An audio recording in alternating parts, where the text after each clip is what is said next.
Hi, welcome to our channel where we share the most intriguing stories. It started with a sign that wasn't there yesterday and two strangers taking photos of his land. Clint Morris thought he was safe on his 7 acres of solitude. He was wrong. A forged signature, a stolen road, and a betrayal that would ignite a war no one saw coming. It was a Wednesday morning in early spring, the kind that starts off chilly but hints at becoming something warm enough to peel your sleeves back by noon. I was outside with a mug of black coffee, standing at the edge of my driveway, enjoying the rare silence that only happens when the nearby ranchers are late with their tractors and the birds haven't agreed on who gets to sing lead that morning. That's when I saw it. At first, I thought it was some prank, a laminated sign freshly posted right next to my mailbox, zip-tied to one of the wooden posts I'd sunk in myself last year. In bold sans serif letters, it read, "Private access under HOA management. No unauthorized entry." I blinked twice. My coffee didn't. I walked closer, my boots crunching over the gravel, and traced the edges of the sign with my fingers. It was new. Professionally printed. HOA. My place wasn't part of any damn HOA. I'd made damn sure of that when I bought these 7 acres of desert-faded independence just outside of Tucson. This land used to be a grain distribution depot 50 years ago. I'd turned it into a garage, a home, and a sanctuary for the kind of machinery modern Arizona doesn't care about anymore. Classic Detroit muscle, chrome, and big iron from the 60s. I didn't bother finishing my coffee. Something about that sign made the back of my neck itch. I followed the old gravel drive that led past my workshop up toward the ridge. About halfway there, I spotted them. 2 men in crisp blue polo shirts with matching clipboards and HOA logos printed clean across their chests. One of them was taking photos of my yard, specifically the engine hoist and the chassis I'd stripped down over the weekend. The other was walking around my old shed like he owned the place, scribbling something onto his clipboard like he was inspecting termite damage on a damn rental property. I walked straight up to them. "Morning," I said, my voice louder than it needed to be. "You two want to explain why the hell you're trespassing on private property?" The photo guy jumped a little. Clipboard guy didn't. He stepped forward and gave me a thin-lipped politician smile. "Good morning, sir. We're from Hickory Hill Estates HOA. We're conducting a routine beautification compliance assessment as part of the new zone integration protocol." That was a real mouthful of bureaucratic manure. I stared at him for a beat. "Let me stop you right there," I said. "This is private land. I'm not part of any HOA. I didn't sign a damn thing. So unless you're looking to get charged with trespassing, I suggest you get back on your side of the imaginary fence." The other guy piped up, less confident. "Sir, we were told this parcel is part of the updated boundary alignment. The board approved it last month, and consent from the parcel owner, Mr. Wilson, was filed and documented." I felt my stomach drop through my boots. "Wilson?" I asked, but I already knew the answer. "You mean Derek Wilson?" "Correct," said Clipboard. "According to our registry, Mr. Wilson confirmed the easement access and integration under the new development clause." For a second, I couldn't even find words. Derek Wilson, my friend since undergrad, my best man 20 years ago, the guy I had beers with every other Saturday, had filed something with these jackals under my name. I pulled my phone out of my pocket and started recording.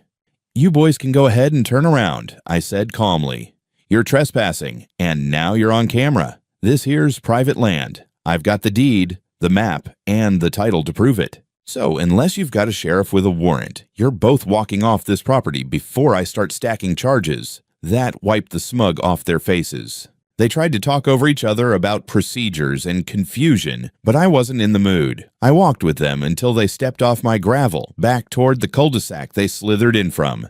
Then I turned back toward the driveway, and that's when I noticed the surveyor stakes, bright orange, marked with flags, running straight through the southern edge of my property, the side that bordered the back fence of Hickory Hill Estates. I counted at least 5 of them, hammer drilled into my dirt like it already belonged to somebody else. I didn't sleep much that night. I kept thinking about Derek, about how easy it would have been for him to stop this before it started, or at the very least, give me a call. And yet, not a word, no warning, no text, just a bunch of HOA uniforms measuring my land like I was already dead and buried under it. The next morning, I tried calling him, straight to voicemail, twice. I sat in my garage staring at the tools I'd spent years collecting, thinking, If they were coming for my land, they were going to regret ever putting their boots on my dirt. I didn't waste time waiting around for a callback. That same afternoon, I hopped in my old F250, the one with the faded red paint and the dented bumper from an elk collision back in Flagstaff, and headed straight for Derek's place. He lived inside Hickory Hill Estates, the same HOA that apparently decided to annex my land like it was goddamn Crimea. Getting past the front gate was easier than I expected. The young guy in the booth recognized me, probably from the time I helped Derek move his cast iron smoker into the backyard last fall. "Hey, Mr. Morris," he said with a wave. "Here to see Mr. Wilson." "Yup," I said. "He expecting you?" he asked. "Not exactly," I replied. I guess something in my tone made the kid hesitate, but he hit the button anyway, and the gate slid open with that smug electric hum that's supposed to make people feel safe. Derek's house was one of those polished beige clones with artificial grass, 2.5 kids, and a porch swing that never got used. I parked right in the driveway, no intention of being subtle, and rang the bell hard enough to make it echo down the block. He opened the door, still chewing something. Chips, I think. And for half a second, he looked like he was happy to see me. "Clint," he said with that familiar grin. "Wasn't expecting—" "What the hell did you sign, Derek?" I cut him off. "You told the HOA they could use my land?" His face went stiff, smile folding in on itself like a bad poker hand. He looked over his shoulder and then stepped outside, pulling the door half shut behind him. "Look, man, can we not do this here?" "Oh, we're doing it right here," I said. "You told those bastards you had my consent. You filed a goddamn easement in my name." He sighed. "It's not like that." I pulled out my phone and opened the photo I took of the document their inspector had flashed at me. "You want to explain this voluntary servitude access agreement? Because that sure as hell looks like my name on it." He glanced at the screen and rubbed his neck. "I didn't think it would be a big deal. It's just for road access, Clint. They're offering $3,000 a month." "You think I give a shit about their money?" I snapped. "That's my land. You forged my goddamn signature. That's a felony." Derek's eyes darted toward a neighbor's window. He was sweating now. "I didn't forge anything. I used the PDF you sent me when we were working on that insurance paperwork. I copied it in and—" "You what?" I took a step forward. "You used my signature from an old file to sign a legal document without telling me." "I thought you'd come around," he muttered. "It's just business, man. You weren't using that road for anything. It was sitting there. And I figured, better to have some cash flow than get steamrolled when they build anyway." "Oh, so this was a favor? You stealing my land was a financial courtesy."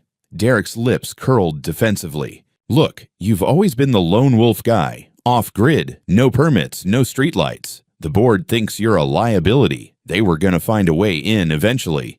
I just helped smooth it." I was shaking now. Not from fear, from the kind of fury that makes your hands go cold. I backed away slowly, like I might punch him if I stood there another second. "Lawyer's gonna call you," I said. "And when he does, you better have a damn good answer for the judge." Derek tried to follow me, but I was already back in the truck, engine growling like it was ready to break something.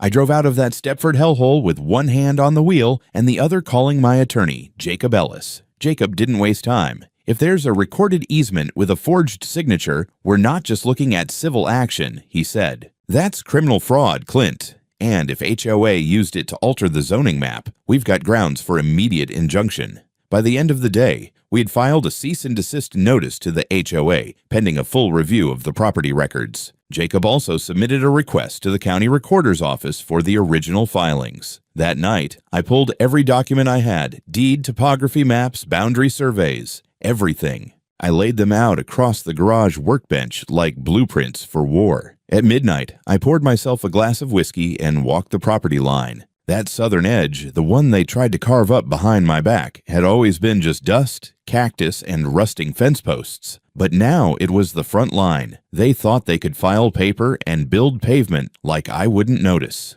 They forgot what happens when a mechanic gets pissed off. The roar of machinery woke me up before dawn. I was mid-dream about tearing down a 68th Camaro engine when the sound of heavy diesel equipment jerked me into reality. At first, I thought maybe one of the county crews was grading the main road, but then I felt it in my bones, the kind of rumble that says something is happening on your land without your damn permission. I threw on jeans and boots and stormed outside. The sky was still purple, just beginning to warm at the edges, but the lights from 4 work trucks and 2 massive yellow machines were already burning bright at the southern end of my property. One of them was a road grader. The other, a dump truck loaded with gravel. Men in reflective vests were walking around like they owned the place. There were orange cones, spray paint on the ground, a portable toilet already set up like they planned to be here a while. I caught sight of a guy holding a blueprint. They were prepping to pave. I was on them in seconds. "Hey!"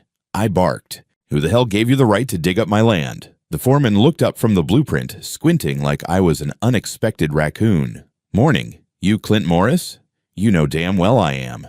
"We're with Gulf South Infrastructure. Got work orders here from Hickory Hill HOA. Said this section's part of the expansion corridor. We're widening the easement to install a 2-lane service road. Gonna connect to the new model homes behind Phase 4. I walked right up to him. "That's private land, and you're about 3 minutes away from having the sheriff haul your whole crew off for criminal trespass." He waved the clipboard. "This says otherwise." I snatched it out of his hands. It was a photocopy of the same forged document, that bastardized easement agreement with my stolen signature. It even had a county stamp. Jesus Christ, they'd gone and filed it officially. That's when I made a decision. I walked back to the garage, opened my gun safe, and grabbed my 12-gauge. Not loaded, not yet, but cradled where they could see it as I walked calmly back down the drive. "Everybody off my land," I said flatly, standing between the grader and the start of the path. "This is your one and only warning." The foreman raised his hands. "Sir, no one wants trouble. We've got permits, signatures. You've got bullshit and a lawsuit coming," I said. "Now, unless you've got a badge and a court order, this road doesn't move an inch." "Not through my dirt." One of the workers was already on the phone calling someone. 5 minutes later, a Maricopa County Sheriff's cruiser rolled up fast, lights on but no siren. Officer stepped out, mid-40s, calm, seasoned, and kept a healthy distance when he saw the shotgun. "Sir," he said, hand resting near his belt but not on it. "You mind putting that down so we can talk?" I laid the gun down in the bed of my truck. "Fine. Now tell these jokers to pack it up." The HOA rep showed up around the same time. Some suit I'd never met, clipboard in hand, and that slick HOA smile that looks like it was taught in some corporate seminar on how to politely screw people. He started running his mouth about recorded agreements, county approvals, zoning updates, and regional development needs. The deputy listened, nodded, then turned to me. "You have documentation of ownership?" "I've got the original notarized deed in my safe and a full land survey from 2019 that shows no servitudes, no easements, and no association ties," I said. "And I've got my lawyer on speed dial." I showed the deputy a scanned copy on my phone. He took one look and nodded. "All right. Until this gets sorted legally, I'm shutting down operations. No one touches this land unless a judge says otherwise." The HOA guy turned red. "This is an authorized development." "It's a private property dispute," the deputy said, "which means you can take it up in court. But for now, off the land." The crew started backing off. Trucks idled. The grader rumbled back down the hill. No apology, just inconvenience in their eyes. But the damage was already done. The gravel they dumped had torn up my scrub line, flattened part of my drainage berm, and scraped 2 full yards off the crown of my access road. My security camera on that end of the property, the one I'd mounted on the old grain silo, was dangling by a wire, clearly clipped. I stood there as the dust settled, staring at the mess, heart hammering in my chest like an engine with no oil. They didn't just try to roll over me. They tried to erase me, with paperwork, construction, and bullshit smiles. Back inside, I locked the door behind me and called Jacob again. They made their move, I told him. Time for ours. The morning after the standoff with the road crew, I woke up to the sound of gravel hitting my window. Not metaphorically, someone had actually thrown a handful of pebbles at my second-floor bedroom. I peeked through the blinds, half expecting more trespassers. Turned out it was Ronnie, my neighbor from 2 parcels over, standing by his truck with a mug in one hand and a flash drive in the other. "Got something you'll want to see," he said when I opened the door. Ronnie ran a drone photography business, mostly for realtors who wanted aerial glam shots of their listings. But he occasionally flew over my property with permission, especially after we lost 2 sheepdogs to coyotes last year. That morning, he'd brought me some gold. Drone footage of the HOA crew not only trespassing, but actively marking new easement lines past the survey stakes. One guy even used spray paint directly on my garage slab. Clear, high-res, time-stamped. I called Jacob, forwarded the files, and within hours we had our first salvo ready. An official cease and desist letter delivered via courier to Hickory Hill Estates HOA with a full package of attached evidence, drone footage, GPS-tagged images, and the scan deed highlighting the exemption from any HOA authority. Jacob also filed an emergency restraining request with the county court to prevent any further construction on or adjacent to my property pending investigation. Next came the civil lawsuit. We filed Count 1, fraudulent misrepresentation and forgery of legal documents. Count 2, criminal trespass and unauthorized physical damage to private land. Count 3, defamation by implication. Multiple HOA emails had circulated accusing me of violating communal standards, which Jacob flagged as a PR maneuver to establish false public consensus. Count 4, demand for compensatory damages to be calculated upon land inspection. But that wasn't all. We also submitted a formal complaint to the Arizona State Land Commission. Turns out the forged servitude agreement had been quietly pushed through the county recorder's office, likely thanks to a connection. And Jacob had a name. A certain Benji Morales, clerk at the zoning office, had processed the update to my parcel status under a batch of developer-sponsored changes. Jacob tracked the timeline. The update went through less than 48 hours after Derek submitted the forged paperwork. We flagged it as suspicious and filed a request for full document logs and internal communications. Meanwhile, Jacob got in touch with a contact at the local newspaper who'd covered HOA corruption scandals before. No names yet, just a background probe. That night, I walked the property again, this time with a flashlight and my German Shepherd Luna padding beside me like a ghost. About 100 feet past the old loading dock, I found more signs someone had been snooping. Boot prints in the dry dirt, half-buried wire cutters, and a broken lens cover that looked like it came off one of my trail cams. The next day, when I checked the footage, I found it. Grainy video of two guys in hoodies crawling over the fence around 3 in the morning.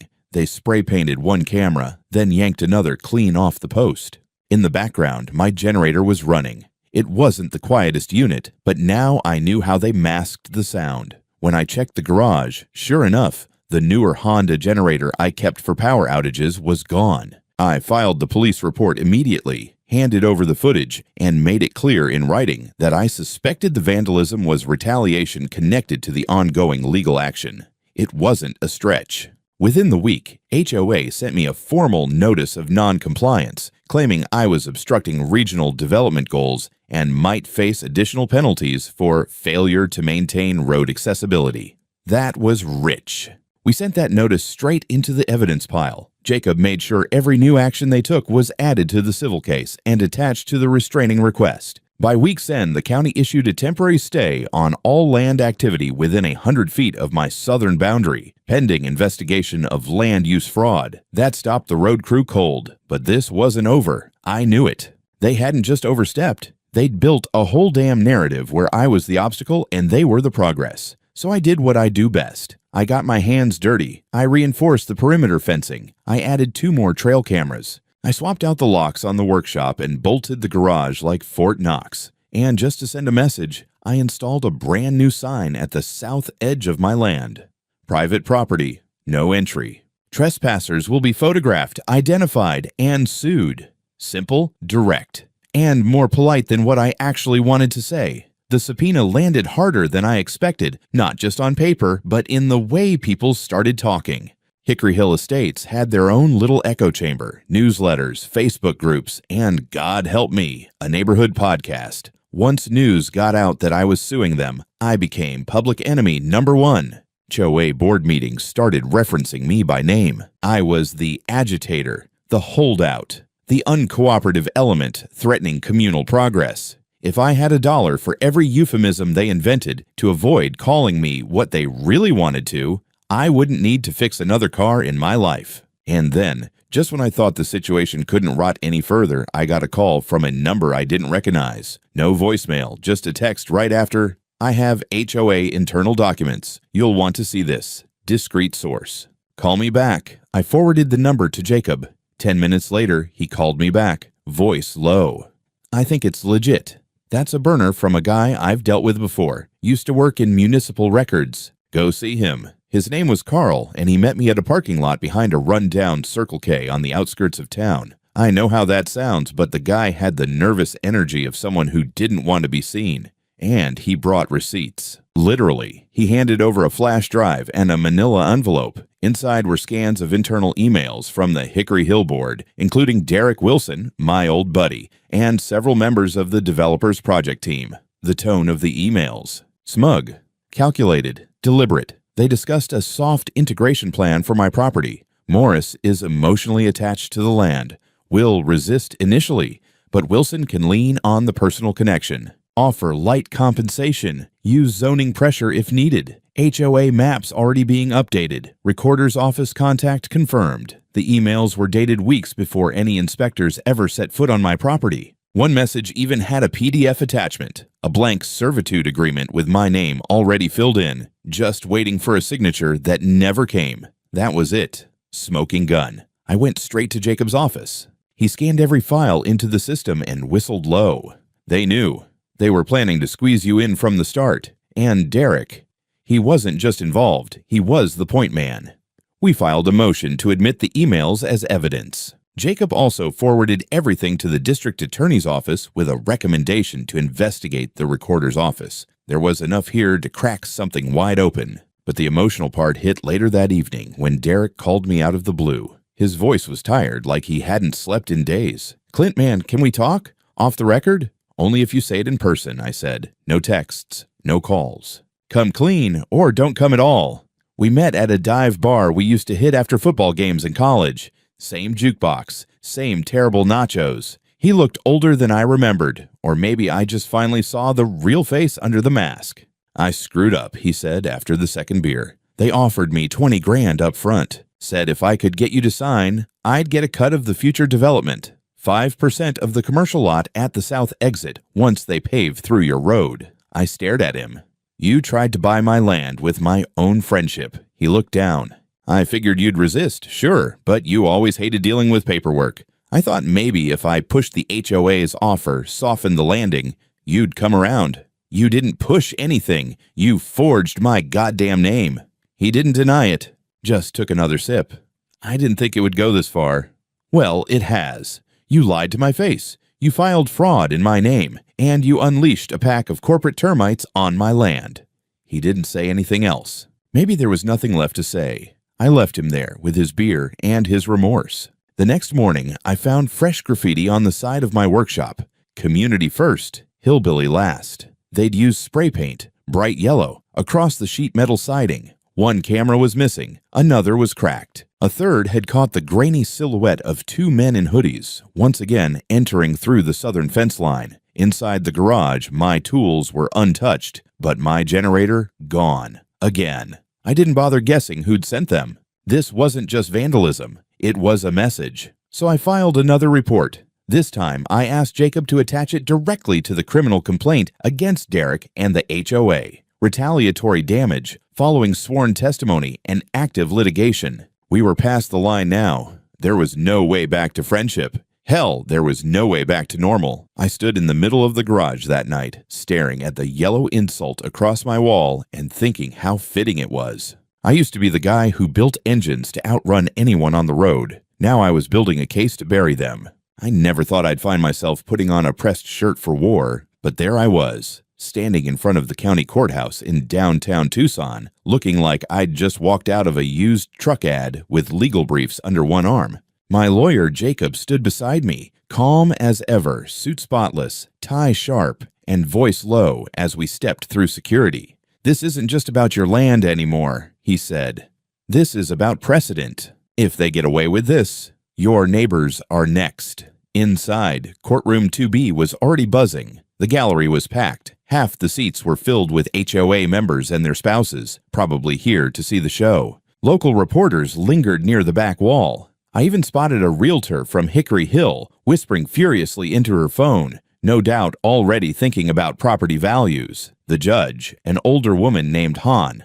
Leticia Mendoza walked in promptly at 9. Sharp, no nonsense. She scanned the room like a school principal ready to hand out suspensions. Jacob kicked things off with a clear, firm opening statement. Your Honor, we intend to show that my client, Mr. Clint Morris, was the victim of a premeditated scheme by Hickory Hill Estates HOA and associated individuals to fraudulently acquire use and control over his land through the use of forged documents, retaliatory property damage, and coordinated zoning manipulation. HOA's attorney, a smarmy corporate guy named Graham Lively, leaned into his argument like he was trying to sell life insurance. He called the dispute a tragic misunderstanding, claimed the servitude was clearly authorized, and described me as emotionally resistant to necessary urban development. Yeah, I rolled my eyes. So did the judge. Then came the evidence. Jacob started with the basics: title deed, survey maps, notarized documents, tax assessments.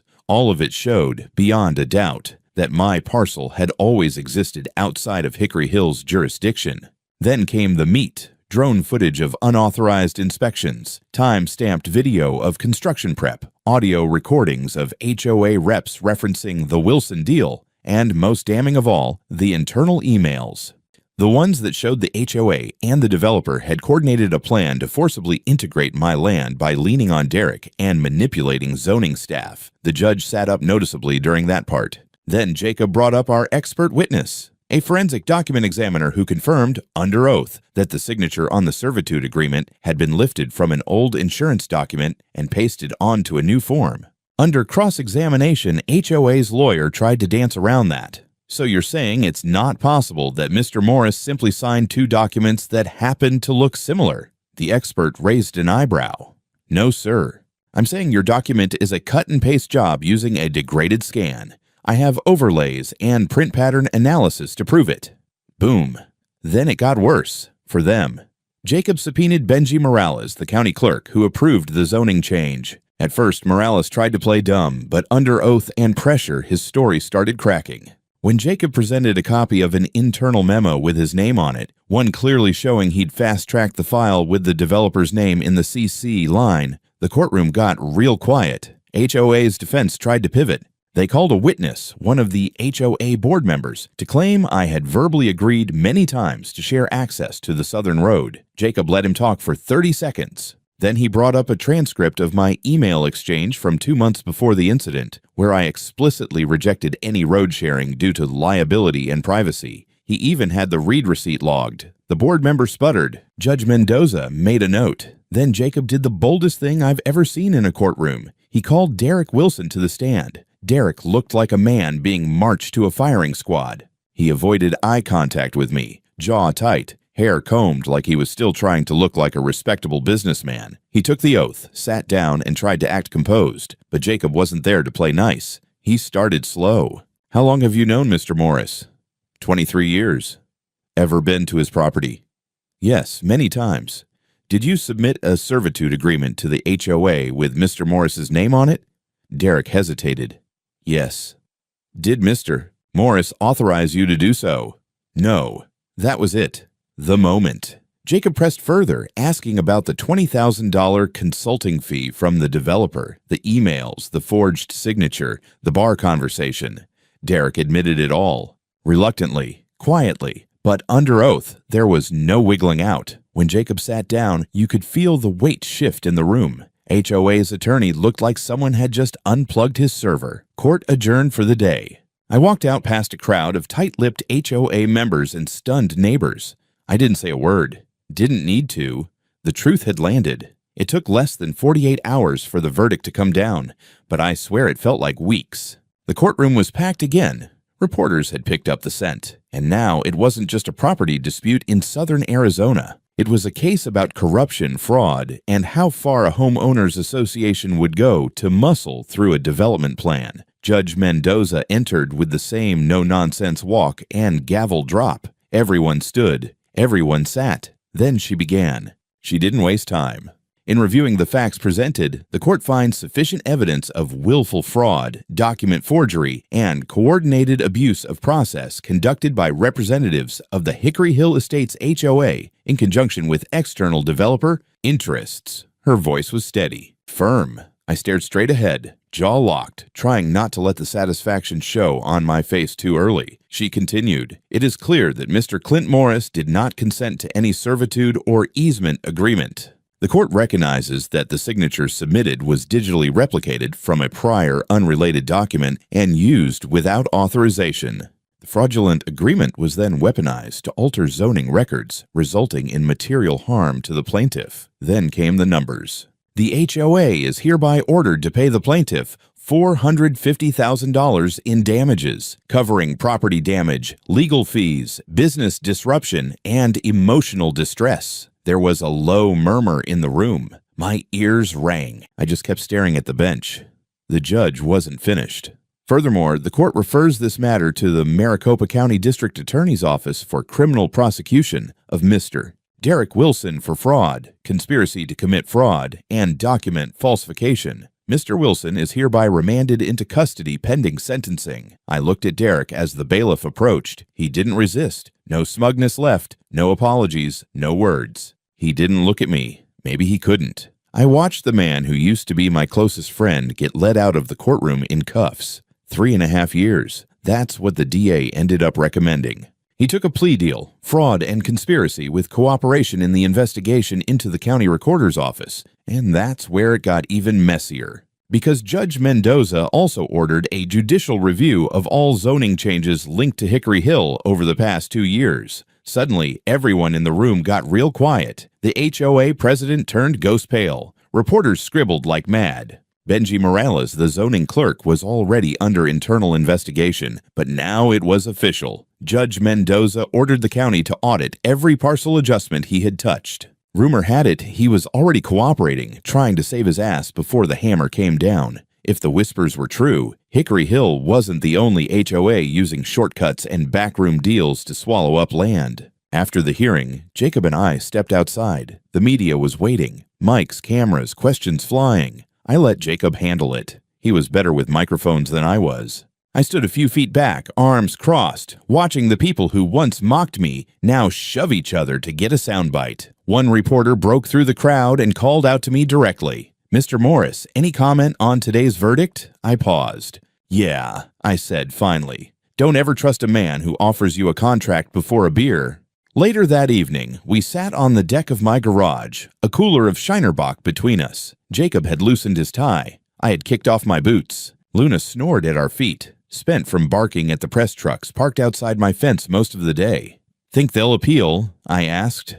"They can try," Jacob said, cracking open another bottle. "But with Derek flipping and that document trail, they're just going to burn more money chasing a losing hand." I leaned back and looked out across my land. My still mine land. The workshop was quiet. The southern road was blocked off with construction barrels.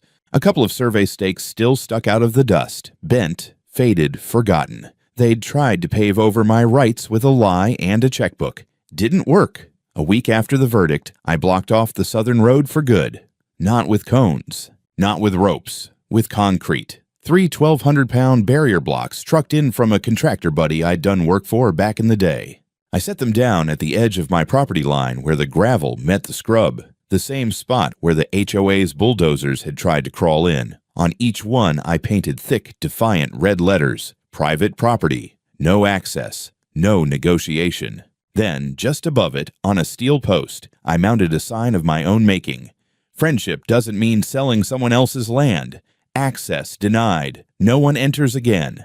I didn't do it for drama. I did it because I meant it. There were still HOA members circling like vultures. Some tried to play it polite. A man named Roger left a basket of muffins on my gate with a handwritten note that said, "Let's heal." I sent back the basket with a wrench inside and a note of my own. "Fix your board first." Others weren't so nice. I caught one guy in an HOA windbreaker standing just outside my new line, hands on hips muttering about community damage and wasted opportunity.